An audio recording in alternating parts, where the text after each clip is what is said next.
On the surface, both the 1080 V13 and the latest version, the v14, still looks almost exactly the same.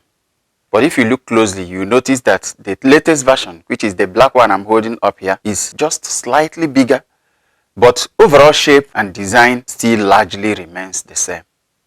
After my first run in these shoes, I feel that the major thing that was done to this latest version is to tackle the major problem that most reviewers complained about in the previous version, which is stability.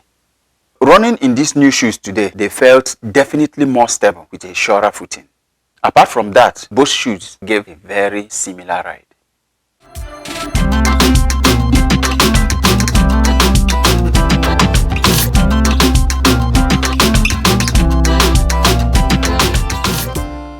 Welcome back, guys. It's still the Running Dog here to dissect the latest iteration of New Balance's most popular running shoe model, the 1080 V14, and also to compare it with the previous version, the V13.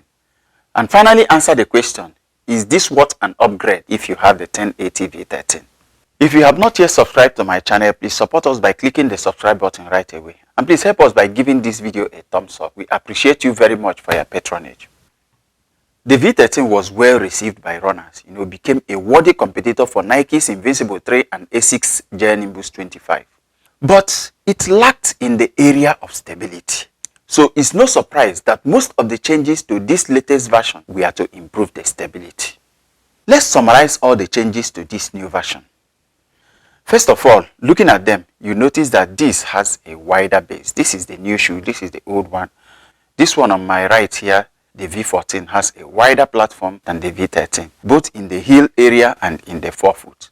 And of course, this wider base is to enhance the stability of these shoes. And once again, if you look at it also, you notice a more prominent midsole flare. If you see around this area, I don't know if you can appreciate it from here, the shoe slants outwards in the medial side of this forefoot area. It is here, but very minimal. And this is designed to control the inward rolling as you run, thereby helping the stability. Now, the third point is deeper sidewalls. Sidewalls, these also had sidewalls, but they were very minimal. Like the insole here is at this level. Whereas in the new shoes, the sidewalls got deeper. It extends up to about this level and extends further up to the midfoot area. This cradles the hind foot better, giving better stability and a surer footing. Another point which you cannot see from just looking at the shoes, but if you put your feet inside, you are going to feel it, is that there's more medial foam, especially under the arch of the foot right about here, just like you have in the Fresh Foam More V5. This gives a better arch support as well as restricting the inward rolling, thereby improving stability.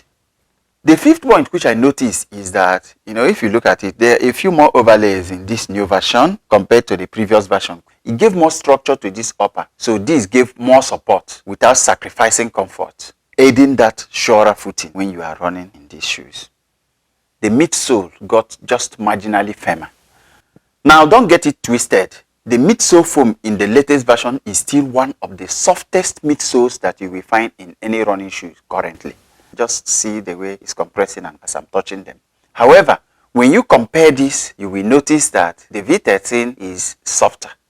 So I think this also adds to the stability of these shoes by restricting the rate of deformation.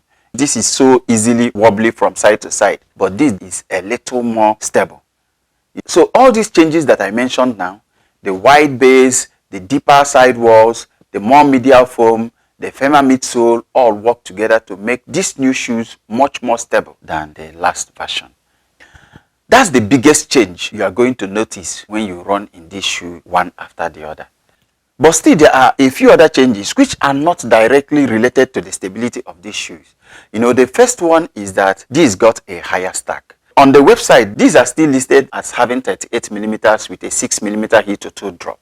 However, when I put this on one foot and put the older one on the other foot, I noticed that these were marginally higher than this. So they actually added a little more stack to this, either on the insole or midsole or the outsole. But these definitely stand taller than these shoes. And then if you look at them also, I feel like the underside rocker in the latest version is slightly more prominent than what you have in the V13, adding better transition in this and in the other one. Then looking at the outsole, well, the rubber is still the same. However, the arrangement is what differs. Still longitudinal ridges, but while they are broader in this, they are planar ridges in the previous version. Both still offer very good traction on dry pavement. And the last but not the least, which is what I hate to see most in shoe updates, is increased weight. I guess it's a trade-off that they couldn't avoid. More stability features leading to more weight. The v13 weighs 285, 281, average of 283 grams per shoe in my size US 11.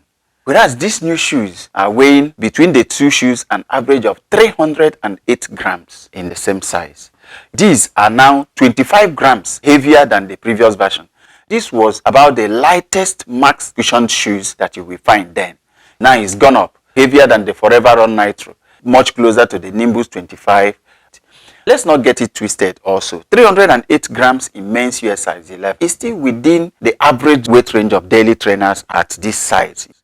This is something that is designed to give you a comfortable and smooth ride for your everyday runs. Overall shape of the shoe is still basically the same. And so also the price. This shoe is super comfortable, with maximum cushion and very good bounce. It did not lose anything in the bounce compared to the previous version. If anything, these were even a little more responsive. The transition from landing to toe off is very smooth. The stability is much better. The lockdown is excellent in these new shoes, just like in the old one also. Overall, what you get is a super comfortable, stable, smooth, and very responsive ride. Previous version has reflective elements on the end logo here, as well as on the margins of the lace cage, which is good for night runners. Unfortunately, in the new version, they lost that. Now, on sizing, this shoe fits true to size. There is more room in the toe box in the new version compared to the v13.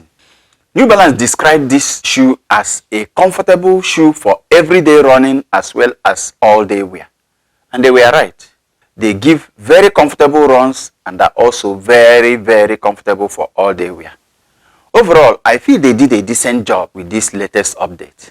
It still checks most of the boxes in what a daily trainer should be. And heavy runners will definitely love this one. The new shoes got more comfortable and definitely more stable. I like them better than the v13. The only drawback is the increased weight, which could become an issue if you want to run in these shoes faster. But now to the question, if I have this, is this worth an upgrade? I will say no, unless you are having serious stability issues in the previous version. The ride is still basically the same. But if you get these two shoes at the same price, definitely I will go for the v14. So that's it for these shoes, guys. Don't forget to give us a thumbs up and subscribe to the channel for more videos. Thanks for watching this and see you in the next video.